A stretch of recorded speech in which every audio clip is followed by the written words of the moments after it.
What's what we got next on the table, Jim? Oh, the topic of the week. Oh, let's get it. Let's get it. Hey, when you cut toxic family off. Oh, man. You know what? You guys want to flip a quarter for who goes first? Nah, you can have it. You can go first. No. My problems are not your problems.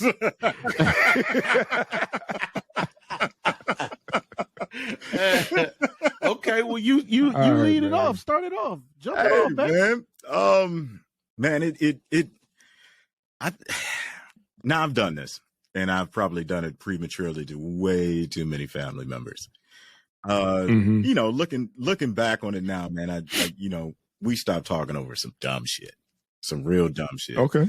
But I think if you got one of them uncles that touches your kids and shit, yeah, I mean, he would definitely be cut off, but. Uncle Polite, go ahead. Yeah, he'd be drowned somewhere, you know. I don't know. I think whenever a person starts to make you feel toxic, just start cutting back on them. You know what I mean? There you go. Yeah. You guys will branch off in different directions, man. And it ain't even got no beef. And it doesn't have to be any beef. You know what I mean? Just whenever you feel toxic around them, man, just start limiting yourself, your time with that person, man. And, you know, everything will work out, right? But that's all I got to say, man. Yeah, I'm not into cutting family members off anymore, man. That's just, you know, if we don't agree, we just don't agree, man. We just ain't gonna run in the same circles anymore. That's fine. But when the phone rings and you see that number, and you see who it is, and all of a sudden your whole mood just changed. That's part of limiting my time. If I gotta hit ignore on a motherfucker, man, I mean that's limiting our time. You know, okay. and you know, I'll get back at you when I don't feel angry when we talk. You know what I mean? But and like you're not gonna ruin my day.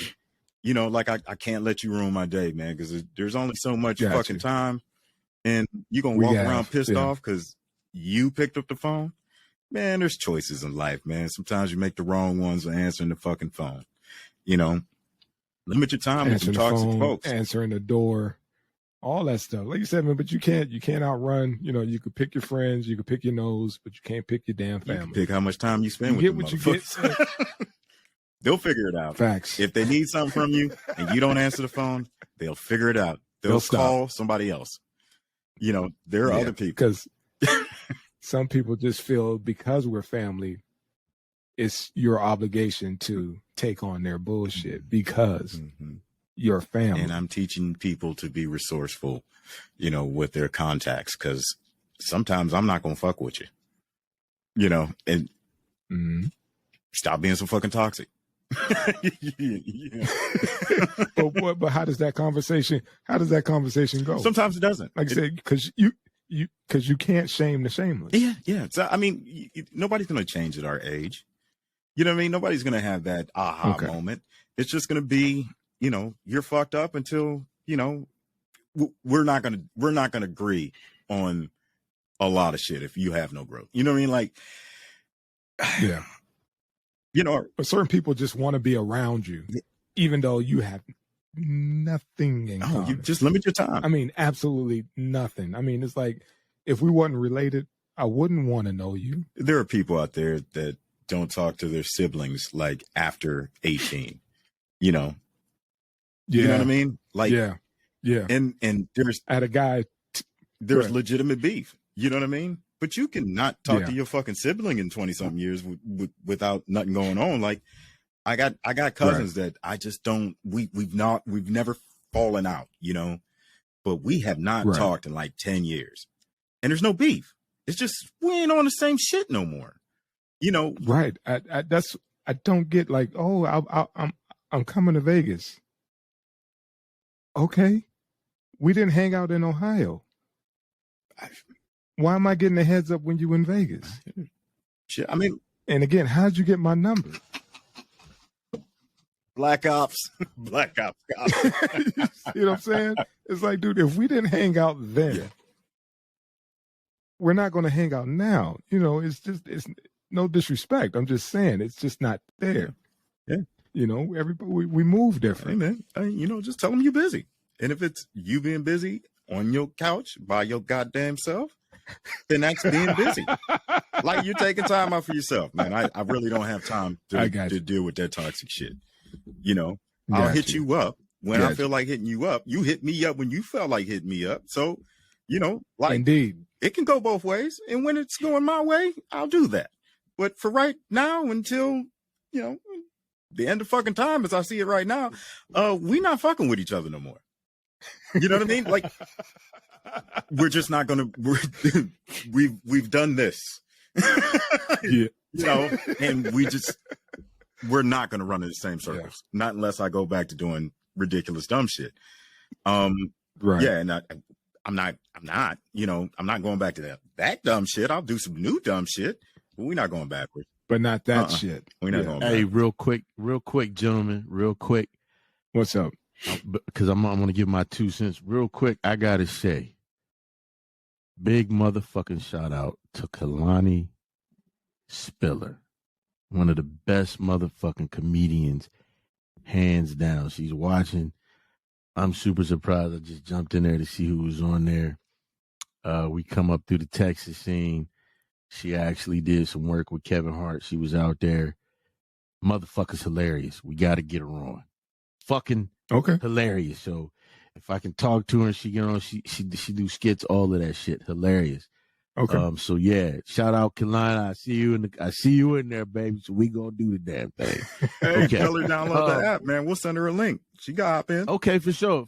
We gonna do that. Oh, baby. That's the Cuddy. Because we're gonna need her for body count part 2. Oh, let's do it. Oh, so that's Kalani. You listening to the Cuddy and Mr. Coppola. This is family. This is Youngstown's own 3 PMD.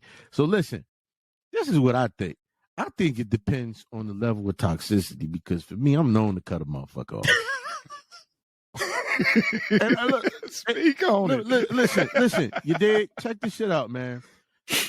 Look, I love my moms. I love my moms to life, man. You know, and I grew up in a very, very fucking, not to put all our shit out there, but the toxicity was on 27 out of 10. And a lot of it, my mom was kind of the black sheep, but she was the black sheep in a good way.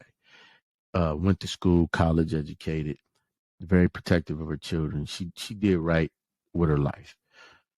But in that, she found herself, a lot of things being delayed, and she found herself pretty much taking care of her family. And there was absolutely no appreciation. It was insults. It was hurt. And I had to grow up seeing that shit. Like, I grew up seeing that shit. And some people went to their graves that way. There were people who, I'll just say this. I got an uncle, and I'm trying my best not to shit on him, because I cut him the fuck off. But he thought my grandparents were going to live forever. And he thought that a lot of the shit that I heard him say, a lot of shit that was reported to me, he thought that shit was just null and void. And I'm like, motherfucker, I hope you don't think you're going to occupy any space in my mother's house. I'm not going to go too deep into it, because I got pretty fucking cold. But these things hurt me, man. It's not as simple as loaning a motherfucker a couple dollars and he ain't give it back. You learn, man, that family can be worse than any motherfucker in the street. And I learned that. Yeah. I learned that the hard way. My mother learned it. My mother, went through some shit. You know, you gentlemen know my mother. You know what I'm saying? And my mother has some quirks, and it's a reason why. My mother has been through a lot of fucking heartache, a lot of pain, from the outside. But there was a lot of toxicity coming from within that hurt her. And I grew up seeing that shit. And when I got to the point when I was a man, I'm like, I ain't got to fuck with none of yous anymore. I remember coming home from the military. Motherfuckers calling at 2 a.m. Hey, let me speak to Joint. Nah, my mom is asleep. Well, I need this. Nah, she's asleep. I'll come get you. Then it got to the point where it was like, I'm not coming to do shit. Then it got to the point where I'm like, well, did she get? No, she ain't got no money. I'll give it to you. Then it got to the point where I ain't giving you a motherfucking thing. You know what I'm saying? Stop calling. Yeah, stop calling. Don't bring your ass around here. Right. Let me tell you something. They say blood is thicker than water, but you know what? It don't stop. Water tastes better. Right, and it don't stop that shit from being poisoned. It don't stop that shit from being septic. Okay? Mm-hmm. Fuck some of these motherfuckers. That might sound. Fuck these motherfuckers. Let me tell you something. I had a family member. Let me tell you something. Met this family member for the first time. You probably know the motherfucker because we all from the Yo. One of the coolest motherfuckers I ever met in my life. Another family member introduced me to him. This back when I drank, we was drinking Reuniti. That's some of the cheapest goddamn wine. We was fucked up. And when we left there, the dude decided to tell me, hey man, look, man, can I tell you a secret? I'm like, okay, what's up? I fucked his wife. I'm like, really, motherfucker? You did that to him? And then that's what you thought of me to put that, give me that knowledge. So now every time I see this motherfucker, I got to know that you that type of dirty bastard. Fuck these motherfuckers, man. I always say, don't put your name on nobody that won't put their name on you. Don't lend anybody or help anybody that if they had it, if they had it, they don't have the same wherewithal to give it to you. And goddamn it, just because of motherfucker family, don't mean you got to put up with their bullshit. You understand what I'm saying? The motherfuckers that take it. You can watch The Curse of the Lottery and see motherfuckers own brothers and sisters who they grew up with try to kill them over a couple fucking dollars. Fuck them motherfuckers, man. You be good to who's good to you. Y'all two are my brothers. Y'all two are my brothers. Yeah, like I said, you find your circle getting real small. Right. You know, your inside circle and your family circle. And you know what? What? Sometimes that shit is for the best because you don't need everybody's goddamn stress. It's one thing to go through your own shit and be depressed. But then when your family dropping their bullshit off at your door, when your family coming up there saying, hey man, I got this problem going on. Can you loan me a couple bucks? And then when you when you say, hey man, I need my couple dollars, like I'm in a situation, they invite you to their dick. Like this is shit that I watch happen to my mom. Like that, listen, let me say this. Tank is my cutty. Eddie, let me say something. You one of the best men I know. And I'm not just saying that because you're here. You're one of the greatest men I know. And I consider both of y'all brothers because you guys were there for me when I was fighting for my life. You came through. One other person, Big Tiff. We fell out, but whatever the fuck it is, I still love her because she showed up for me. That's fucking family. That's fucking family. Mr. Coppola, we don't share no blood, but you're my fucking family. You put me on timeout. And I'm cool with that. I'm cool with that. No, listen. Real goddamn. I earned it. Let me tell you something. Hey. I always say this. I got some. Let me give you some mother spit. This is what my mother taught me. Kwame got mama's cooking. We got mother spit. Let me tell you what mama's spit was. You earn what you get, good and bad. So. You can ask the Cuddy. Even when I was on that timeout, what did I say? I said anything that man ever need, if I got it, you come to me. Even if he never fucking talked to me again. I passed that message on for years. And I waited patiently. Anything that the LOH need, and I say it now, you got it. But when I was on punishment, I knew I fucked up. Hey, dig it. You get a clear mind when you in that corner. You get a clear mind when you in that corner and you ain't fucking with the Jameson. You dig? You dig? You get a clear mind. My brother, you was wilding for a yes, little bit. Man. I had to drive you out a little bit. Yes, man. That's sir. all, man. It was just you was going way too left, and I was just like, man. he gonna be all right. Just need some time. Because I always ask Tank, we'll talk, and I'm like, man, how brother White, man? Hey, man, he cool. He looking good. He doing good, man. He straight, man. He good. Yeah, look, these motherfuckers, I ain't believe I had quit drinking. That's how fucked up I was to tell you all about it, to tell our listeners. But what I'm saying is, man, the things that I do, that's the things that I do for my brother right here. And it's a handful of others. It's the Assassin's Guild.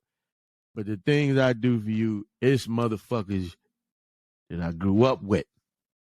It's motherfuckers that I found out we was related. Motherfucker, I wouldn't spit on you if you was on fire. Because these motherfuckers are that rotten. You goddamn right, man. You cussing people off. Now, it is that you do get that few people where it's like, man, I'm busy, but you just laying in the bed watching Netflix. Yeah. Yeah, ain't nothing wrong with that. Yeah.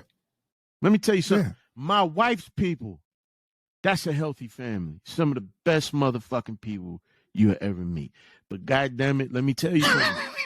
If you listen, your peace of mind is more important than anything. Thank you. Thank you. Listen, dude, man. I just got a problem with them damn space invaders. Yeah. There you go, man. You know what I mean? There you go. It's like, dude, just I like to keep to myself. I like my space. You know what I mean? I deal with you on my terms. Let me tell you something. You know what I mean? Just don't invade my space. Yeah. They need to make peace of mind a motherfucking crypto coin. They need to make a peace of mind a motherfucking crypto coin and put that shit on Binance. Because I guarantee you it would be priceless. Peace of mind coin would be, man, look, I'm telling you. So it ain't nothing wrong with cutting these motherfuckers off. Just because, listen, man. Listen. I'm telling you, shit. There you go. Hold on a sec, fellas. Yes, sir. Take this real quick. Yes, sir. Sip. When I was on time out.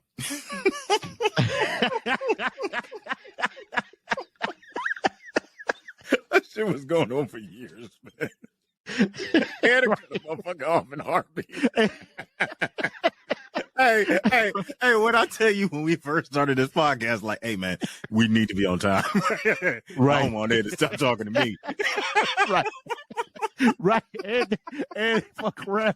Like, we got to be on time for the podcast. All right, fellas, I got a jam. Okay. The gig call. I'm on call, so I got a jam. So yes, sir. This out for me. We'll have a part 2 with you, brother. All right. Hey, have a good night, brother. Peace.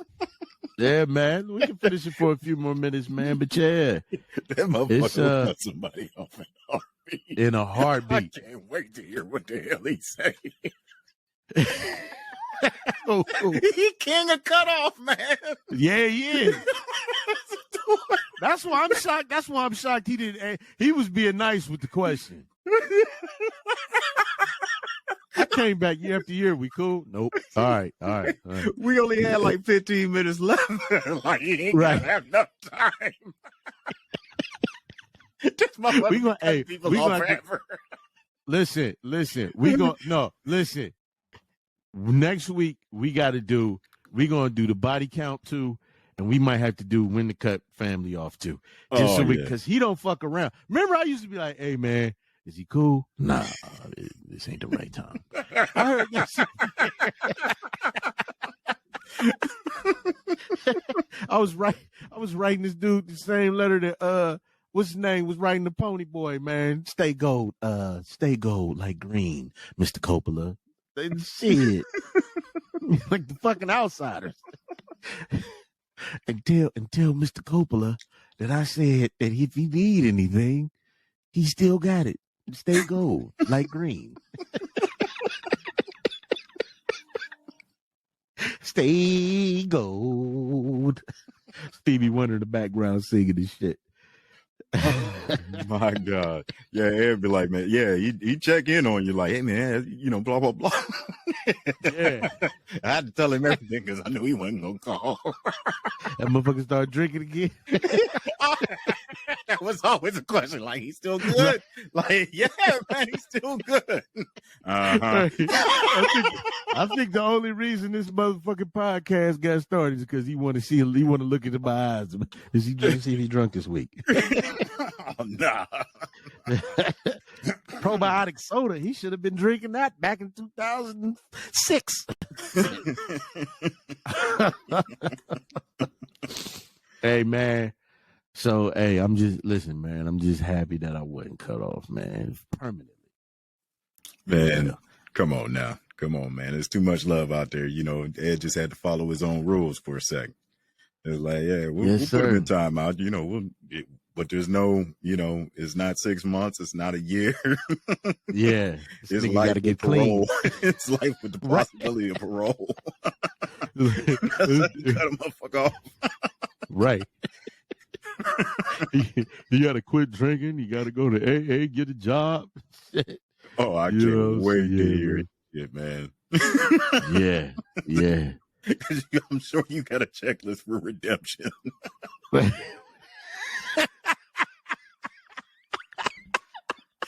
Man, you understand? Like, people out there in the world, man, do not understand when we used to call this cat Black Ops Costume, man. He would disappear on your ass if he wasn't fucking with you. Like, motherfucker had a way of just like, nobody knew what happened to Ed. If Ed stopped fucking with you, you don't know what happened to Ed. Nobody knew what happened to Ed. Let me tell you why I was Black Ops. Let me tell you why I was Black Ops. Because the night in question where I flipped the fuck out, I was so drunk the next day I couldn't remember nothing. I just know I never saw Ed again until we did the podcast. I saw him once in Vegas. That was it. That shit was like 10 years. Think about it. That shit was like 10 years. Hold on, that was 2014 when we went to Vegas, because remember,